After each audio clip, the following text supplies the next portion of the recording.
Ny 4 janoary 2024 no notanterahany filohan'ny repoblika Andriamatoa Andry Rajoelina ny fanaingana tamin'ny fomba ofisialy ny tao-pambolena 2024 tao Tanamasoandro, tanàna vaovao ao Imerisetosika fatra Itasy. Nandray anjara mavitrika tamin'izany ny fianakaviam-ben'ny Ministeran'ny Fambolena sy ny Fiompiana teo ambany fitariana Andriamatoa Minisitra Ratoaryjaona Rakotoarisolo Suzelin. Vinan'ny fitondram-panjakana ny amboly hazo amina velarantany 4 tapitrisa hektara hatramin'ny taona 2024 izay inona fa ahatonga ny Madagasikara ho tontolo maitso indray, ho tontolo mahafinaritra sy mahateonina.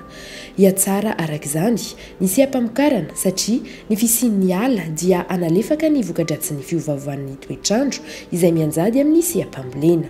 Hiarony novotany tsy ho konrika fa indrindra ananan'ireo taranaka manjafy lova tsara ho amin'ny hoavy, tontolo iainana madio sy voakajy. Manarina tontolo iainana mamelonaina.